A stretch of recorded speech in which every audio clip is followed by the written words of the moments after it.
ท่านผู้ชมการตำหูกท้อใหม่เป็นหนึ่งในภูมิปัญญาพื้นบ้านที่อยู่คู่กับสังคมลาวเฮามาตั้งแต่โบราณโดยมีแม่หญิงลาวเป็นผู้สืบทอดและรักษามรดกอันล้ำค่านี้ไว้จากหุ่นสู่หุ่นผ้าไหมลาวแต่ละพื้นบ่เพียงแต่สะท้อนถึงความปราณีตและความอดทนของผู้ท้อไหมเท่านั้นแต่ว่ายังสะท้อนถึงเอกลักษณ์วัฒนธรรมและวิถีชีวิตของคนลาวอีกด้วยในแต่ใดมาการตำหูกท้อใหม่แม่นภูมิปัญญาของแม่หญิงลาวบรรดาเผ่าซึ่งแสดงถึงความดูมันอดทนและความปราณีตบวกกับหัวคิดประดิษฐ์สร้างของแม่หญิงลาวที่สร้างขึ้นมาในหลากหลายรูปแบบที่งดงามด้วยสองฝ่ามือ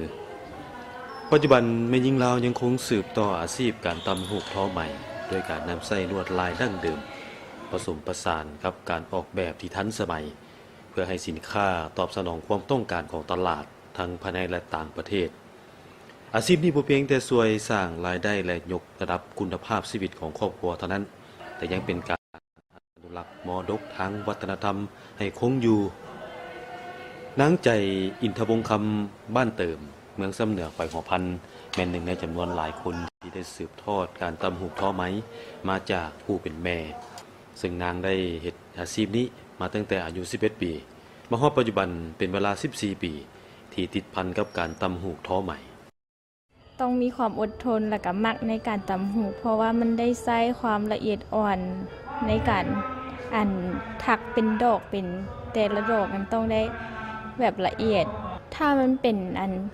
ลายแบบตัวอย่างคือแพรเบียงนี่คันจกเบิดผืนก็ใช้เวลาเป็นเดือน2 เดือนขึ้นกับลายแต่ของแต่ละแบบด้วยเดี๋ยวนี้ยังแม่นเฮ็ดแบบยังบ่ได้เฮ็ดเป็นของตัวเองแบบเอาแบบเฮ็ดเป็นค่าแรงงานของแต่ละผืนปัจจุบันหลายองค์การและภาคส่วนเกี่ยวข้องได้ให้ความสำคัญต่อการส่งเสริมการตำหูกท้อใหม่ผ่านการฝึกอบรมวิชาชีพพัฒนาผลิตภัณฑ์ขยายช่องทางการตลาดและการส่งเสริมการท่องเที่ยวชุมชนเพื่อให้ผ้าไหมลาวเป็นที่รู้จักหลายขึ้นในเวทีสากล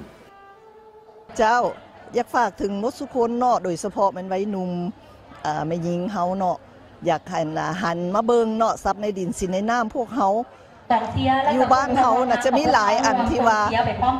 คือของดีๆอยู่บ้านเฮาน่ะยังมีหลาย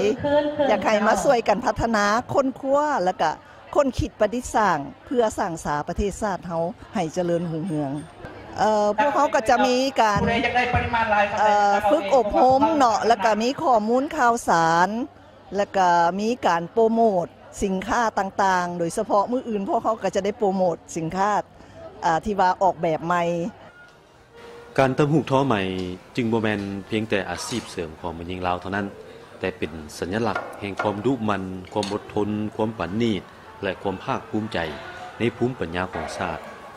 การร่วมกันสืบสานและพัฒนาเวียกงานด้านนี้จะเป็นการสร้างโอกาสให้แม่หญิงลาวมีคุณภาพชีวิตที่ดีขึ้น